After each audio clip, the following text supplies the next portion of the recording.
Hola amigos y amigas, gracias por estar con nosotros en su programa Fe Católica Viva. Como todos los lunes, cada semana nos vemos aquí en su programa. No quería decir lunes porque luego nos ven en otros países y es en verdad, nos ven en otros lugares en otro día de la semana y ese día a veces cambia, por eso no quería decir el día, pero ya dije que es lunes, ¿qué vamos a hacer? Monseñor Jorge de los Santos está conmigo el día de hoy. Gracias, Monseñor, por estar aquí. Gracias, es un placer compartir estos momentos con todos ustedes. Monseñor, uno de los atributos de Dios que más honramos, del que más predicamos, anoche mi hijo fue a la catequesis y nos decían, el tema ¿cuál fue? El amor de Dios. Dios es amor. Y no solo es amor, sino Dios es misericordioso. Yo digo, se le hace de tripas el corazón, se le hace un nudo en el estómago por amor a sus hijos, a nosotros. Dios es misericordioso. Es uno de los atributos principales y de los que más hablamos sobre Dios. Y el día de hoy usted quiere ayudarnos a reflexionar sobre la misericordia de Dios, pero desde un punto de vista un tanto especial y no muchas veces tratado, que a veces es deformado con nuestras propias ideas de Dios. Ajá, exactamente, porque en nuestra vida a veces decimos, y sí, realmente, ¿cómo podré decirlo? A veces decimos que Dios es misericordioso, pero en la vida actuamos de una forma diferente, como si Dios no lo fuera. Incluso a veces hasta le pedimos a Dios que sea vengativo. Entonces, a veces contrasta lo que nosotros decimos con lo que nosotros realmente creemos o con el concepto verdadero que tenemos de Dios. Y una historia, un relato bíblico que nos narra un poco de esas ideas que tenemos de la misericordia de Dios, e incluso hasta un poco interesante cómo se da todo esto, es lo que le sucede a Jonás al final de su travesía por Nínive. ¿Por qué? Voy a leer solo el capítulo 4 del libro del profeta Jonás, que es el último capítulo, pero antes de leerlo, ¿por qué no nos cuenta brevemente de qué trata esta historia de Jonás?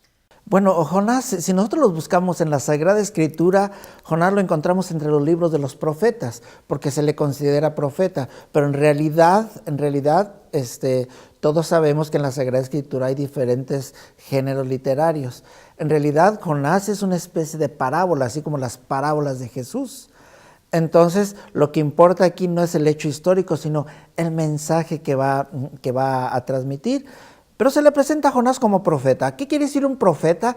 El profeta es aquel que anuncia la palabra de Dios, el que anuncia o que transmite el mensaje de Dios.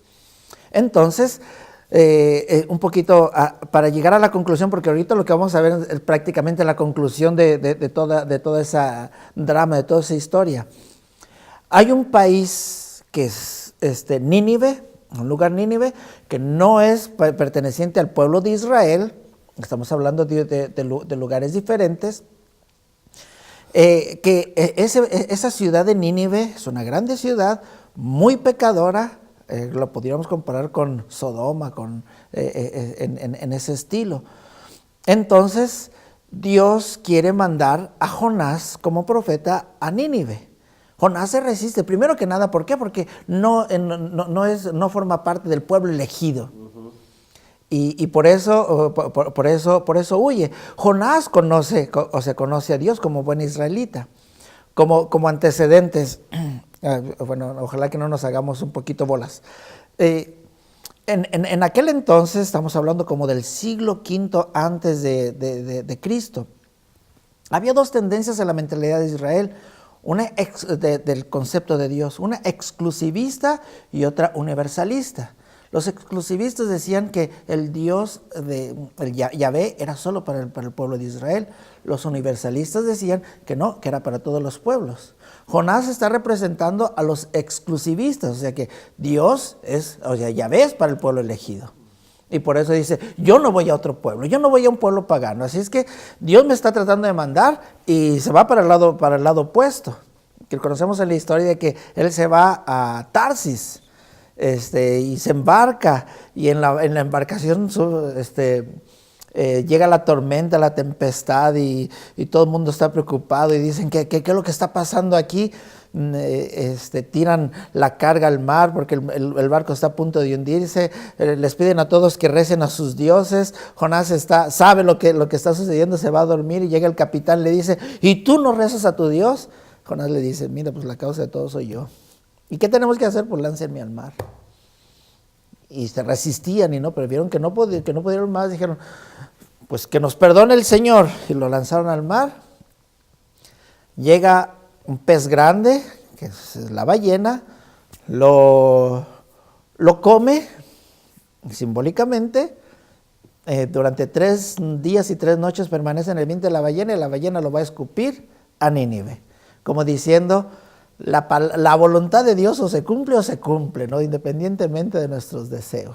No necesariamente es que históricamente y específicamente Jonás vivió adentro de una ballena por varios días, cosas de esas. No, es como una parábola. Exacto, vamos a tomarlo como una parábola, donde en una parábola no importa el dato histórico, sino importa el mensaje que se quiere transmitir. Y el asunto es que entonces Nínive era una ciudad con mucho pecado. Dios le llama a Jonás y le dice, necesito que vayas y le prediques la conversión a ese pueblo. Jonás no quiere porque no es un pueblo judío, no es un pueblo de su pueblo, así que decide irse para otro lado y Dios se las arregla para que vaya a dar de nuevo a Nínive. Y en una forma, bueno, eso es una apreciación personal. Yo cuando leía este libro, no es ninguna exegesis oficial, sino es una apreciación personal. También veía en Jonás como una especie de celo. Yo no quiero compartir mi Dios con los demás, entonces no quiero que mi Dios vaya a salvar a los demás. Mi Dios es para mí. Por eso le decía que Jonás está representando a esa parte exclusivista del pueblo de Israel que pensaba, Yahvé es solamente para Israel. Entonces dice, si Yahvé es misericordioso, no quiero que esa misericordia se manifieste en esos paganos pecadores. ¿Cómo le va a Jonás cuando llega a Nínive? ¿Cómo le va? Es decir, llega a la Nínive, empieza a predicar y ¿qué pasa? ¿Le hacen caso? Lo escuchan, o sea, no hay un rechazo, o sea, lo empiezan a escuchar porque él empieza a predicar, o sea, no el arrepentimiento, empieza a predicar la destrucción de Nínive. Dice, en 40 días esta ciudad será destruida por los pecados. O sea, que Jonás no fue tanto con la actitud de vamos a convertirlos, sino vengo a anunciarles que sus días están contados. Y desde el rey hasta todos se convirtieron. Escucharon a Jonás y viene la conversión. Y entonces después sucede lo que vamos a narrar. Exacto, la conclusión. Así que no le cambien porque vamos a llegar al momento para hablar de la misericordia de Dios. Toda esta introducción fue capítulos 1, 2 y 3, tratando de explicar en qué situación se da este capítulo número 4. Gracias, Monseñor, gracias a todos ustedes. No le cambien, ya volvemos en unos segunditos. Esto es Fe Católica Viva.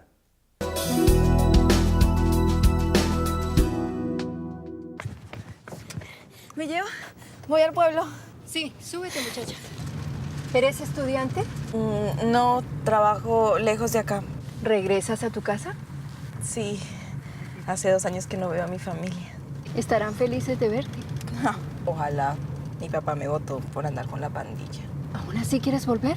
Sí, le escribí a mis papás pidiéndoles perdón, pero no esperé la respuesta. ¿Y qué te hace volver? Palabras de mi mamá. Al partir ella me dijo, siempre te seguiré queriendo. Ay, ya llegamos al pueblo.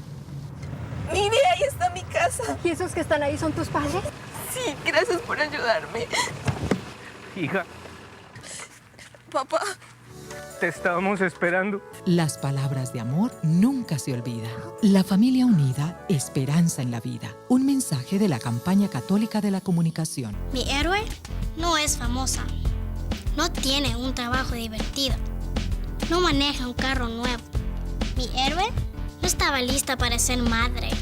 Siempre hizo lo correcto. Decidió tenerme y amarme. Mi héroe, mi mamá. Si se encuentra con un embarazo no planificado, infórmese hoy acerca de sus opciones.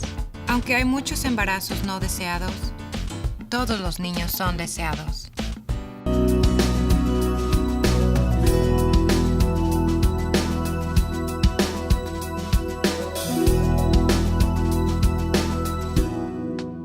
Gracias por seguir con nosotros en Fe Católica Viva. Estoy conversando con Monseñor Jorge de los Santos, vicario para el Ministerio Hispano de la Arquidiócesis de Denver, Colorado, nativo de Torreón, Coahuila.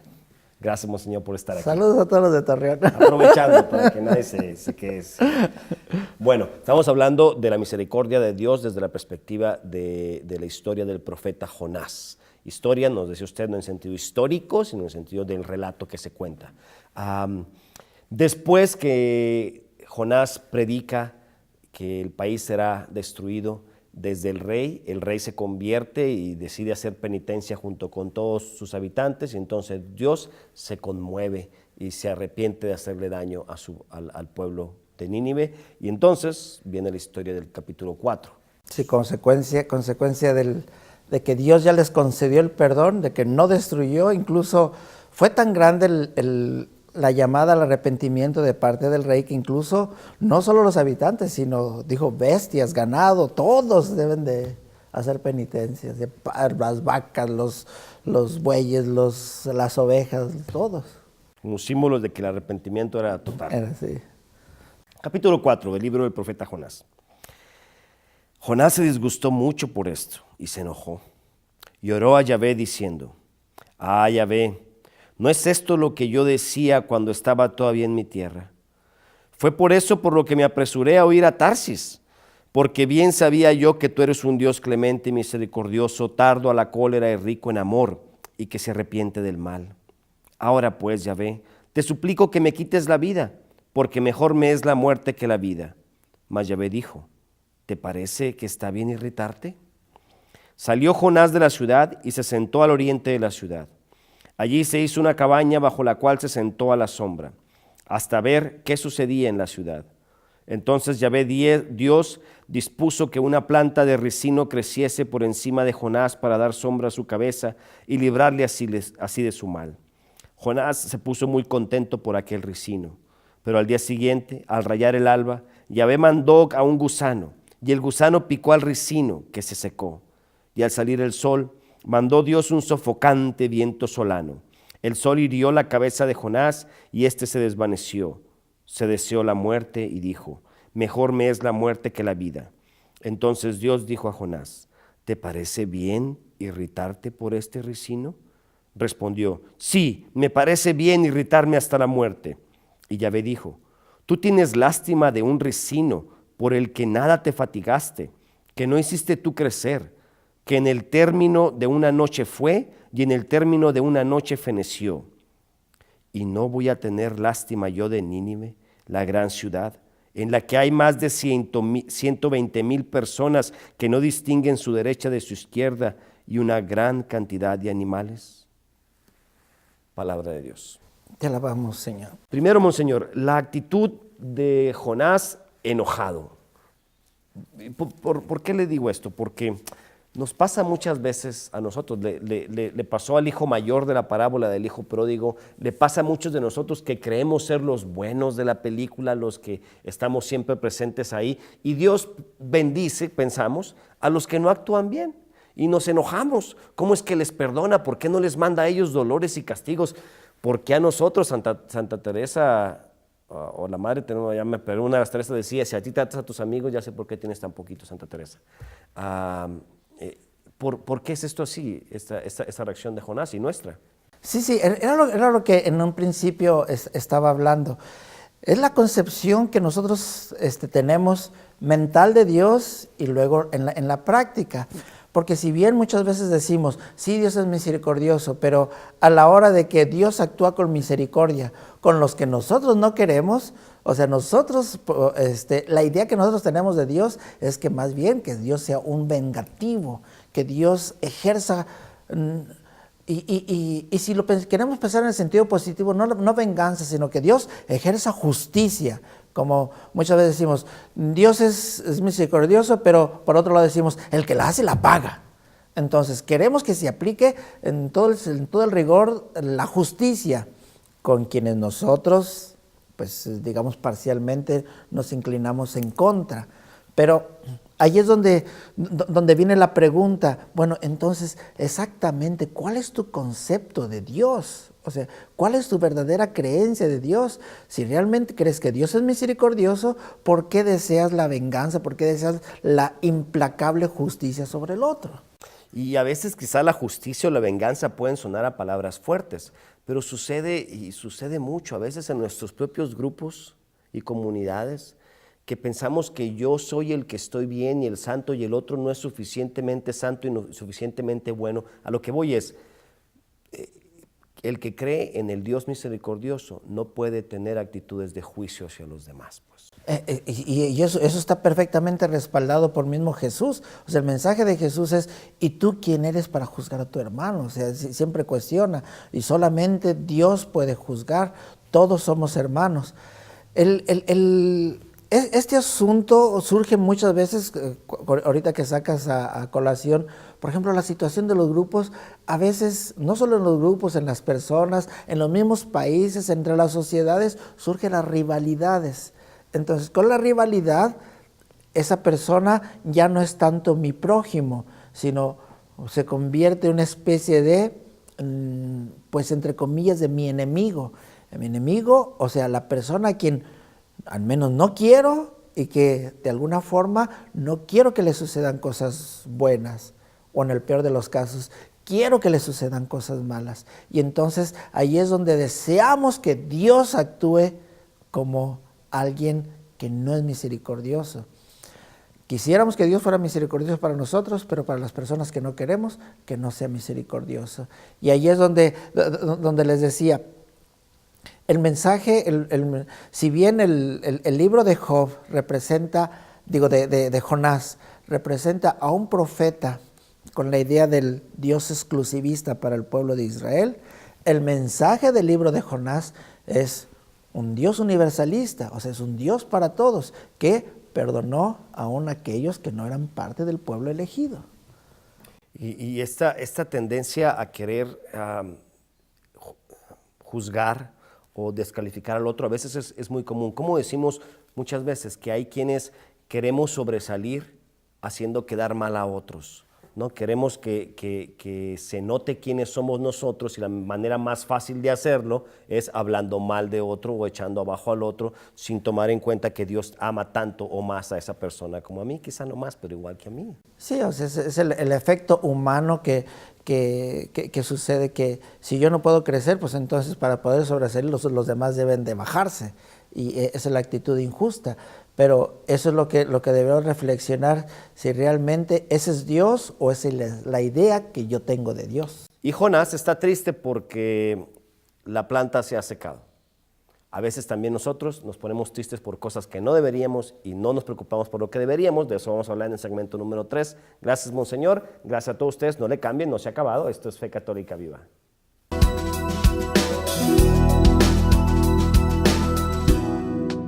La humanidad ha cometido graves errores. A las personas se les daba un trato inhumano, hasta se les mataba por tener la piel de otro color, por tener otras creencias religiosas, porque eran indeseados, desconocidos e indefensos. Pero con el tiempo estamos aprendiendo que todos somos hijos de Dios, creados a su imagen y semejanza, y que pasar por alto el valor de la vida, ya sea por odio o por indiferencia, es injusto. Que todos los seres humanos, sin importar su raza, su religión, sus capacidades o su etapa de desarrollo, tienen el derecho inalienable a la vida, la libertad y la búsqueda de la felicidad, el derecho de amar y ser amado. Apreciemos todos el valor de la vida humana, porque sabemos lo que es recibir un trato inhumano.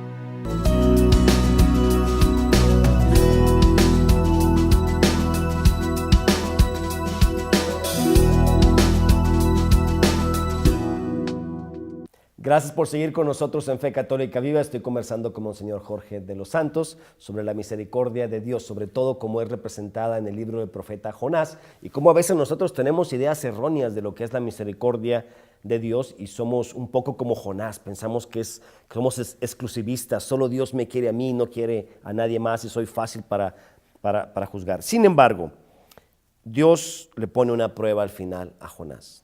Le manda a crecer una planta para que le dé sombra, al otro día la manda a secar. Y Jonás se enoja mucho porque la planta fue secada. Y Dios le dice, te preocupas tanto por esa planta y no te preocupas por estos hijos míos también que son pecadores y que están en Nínive. Sí, es lo que nosotros decimos, le dio con guante blanco, ¿no? ¿Cómo es posible que pongas? Porque ¿Dónde estaba él cuando crece esa planta? Él dice, se fue al oriente de la ciudad. Todavía, es que es tremendo, o sea, es cabeza dura, Jonás. Dios había perdonado al pueblo y dice la Sagrada Escritura, él se fue al oriente a cierta distancia y todavía a ver qué pasaba, dice así, a ver qué pasaba con la ciudad, o sea, a ver si de alguna forma era destruida. ¿Por qué? Porque para Jonás sus pecados merecían que fuera destruida, sus pecados no merecían perdón. Y es un poco el orgullo de que yo lo dije, ¿cómo voy a quedar mal? Exacto. Dios lo hizo quedar mal, por eso también estaba enojado. Y dice, bueno, pues yo les prediqué la destrucción, resulta que no sucedió nada. Yo me iba de vacaciones a Cancún y tú me trajiste para acá. Sí, me pusiste como un mentiroso. Entonces era el orgullo, o sea, podía más el orgullo, podría más el exclusivismo que lo que Dios había hecho o la misericordia que se había manifestado de Dios en ese pueblo, ¿verdad? Y entonces Dios trata de convertir ese corazón de Jonás, porque es cierto, uno de los puntos importantes que quería mencionar fue lo que tú dijiste, Luis. Ese Jonás podemos ser nosotros. O sea, hay que aplicar esa historia a nosotros. Nosotros muchas veces también tomamos ese tipo de actitudes y también Dios es para nosotros, también, porque Dios trata de cambiar ese corazón duro. Ese corazón de Jonás, Dios lo trata de cambiar por medio de ese ejemplo de la planta. El creer en la misericordia de Dios, pues, es creer mucho más allá de que Dios me ama. Es el primer paso, creer que Dios me ama. Lo más difícil es creer que Dios me ama a mí y a los que están a mi alrededor también, y a mi suegra o a lo que sea, pues ser mi suegra muy linda, pero quiero decir, a la imagen de quien no nos guste, a las personas que no queramos tanto. A mi vecino que es tan molesto, ¿no? Exacto, le ama también, le ama a todos. Sí. Eso es bien difícil. Sí, o sea, es de nuevo, ¿qué imagen tienes de Dios? Y qué tanto la puedes cambiar, o sea, conforme a lo que es realidad, porque a veces nuestros pensamientos y nuestras actitudes nos hacen formarnos un Dios a nuestra medida, a nuestro gusto. Y Dios dice, no, yo soy quien soy. Así Él se definió, yo soy el que soy y tú no me puedes cambiar. Si yo soy misericordioso, entonces yo voy a mostrar misericordia, hasta también contigo. Y a veces yo creo que con buena intención, nuestro celo apostólico de luchar contra el pecado, que estamos llamados a luchar contra el pecado y a proclamar la verdad, nos hace no aplicar aquella máxima que dice, odia al pecado, pero ama al pecador. El que alguien esté actuando mal, el que alguien esté haciendo cosas incorrectas, no quiere decir que está ajeno al amor de Dios. Dios le ame, probablemente le ama más, porque como es como el hijo malo en mi casa. Los hijos que se portaban más mal, nos enojábamos con mi mamá porque mi mamá los quería más y los procuraba más y los buscaba más que a los que suponía que nos portábamos bien. ¿Así es Dios? Sí, aunque a veces tenemos esa percepción de que como que los quiere más o los quiere menos. O sea, Dios nos quiere mucho a todos, pero a veces quisiéramos que los quisiera menos a los demás. Mencionabas al hermano mayor del hijo pródigo, podemos mencionar aquella parábola de los que fueron a trabajar a la viña a diferentes horas. ¿Por qué a eso les pagaste lo mismo? Dios es un Dios para todos. Es algo maravilloso el que nosotros podamos tener la clara imagen de Dios y que así podamos vivir. O sea, ese es el asunto, de que vivamos conforme a lo que nosotros creemos de Dios, porque muchas veces creemos algo de Dios y en la vida diaria no lo hacemos efectivo, no lo hacemos realidad. Y esta verdad está al corazón de la predicación y de las acciones del papado del Papa Francisco, como que intenta recordarnos eso a cada momento, el amor a la humanidad, el amor a cada persona, de cualquier camino de vida que se acerque a nosotros. Sí, y pues regresando al ejemplo de la planta que le dice Dios y que es algo que nos debe de impactar. Dios, si a ti te preocupó una planta que en la noche sale y a la siguiente noche se seca, con la que no te costó nada, no es nada de ti, y te enojaste porque se acabó, dice, ¿cómo me voy a sentir yo si se destruye ese pueblo? Incluso porque está mencionando del 120,000 habitantes, pero no eran los habitantes, dice, donde hay 120,000 de los que se contaban inocentes. ¿Quiénes eran los inocentes? Los niños, por ejemplo. Los niños que no participaron en el pecado. Dice, ¿también querías que los destruyera a todos? Las bestias que no tienen nada que ver, ¿también querías que los destruyera? Oye, cuidado con esos pensamientos, cuidado con esas tendencias. Entonces revisa tu concepto de Dios que tienes, no mentalmente, sino para que en tu vida apliques eso que Dios es para ti. Y no sé si esto tenga mucho que ver, pero me hizo pensar a mí. Yo una vez estaba en el aeropuerto y unos muchachos estaban recaudando firmas y iba yo a buscar a una persona al aeropuerto. Eran de un grupo internacional que quiere hacer cosas buenas. Recaudaban firmas para solicitar protección a las ballenas, hablando de ballenas. Y que es muy bueno, por supuesto, no queremos que mueran ballenas, creo que es cuando están pescando atún o una cosa así.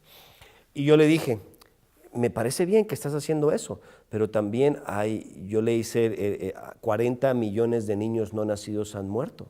¿Haces tú algo por ellos? ¿O cuántos hijos nacen sin papá y mamá? ¿Haces tú algo por ellos? Y el muchacho se enojó mucho conmigo. ¿Cómo podemos entonces estar tan tristes por la higuera, no es higuera, por el árbol que se seca y no preocuparnos por las vidas de nuestros hermanos? Es una disfunción que tenemos en la sociedad del día de hoy. Sí, sí. Iba a contar una historia de Mafalda, pero ya no hay tiempo. A ver, sí, no, es que estaba el papá de Mafalda leyendo el periódico y luego dice, ¿cómo es posible? Lo avienta al suelo y dice, ¿cómo es posible? ¿Cómo no vieron eso? Es una injusticia, ¿no? Resulta que el papá estaba leyendo una nota del fútbol que no marcaron un penalti.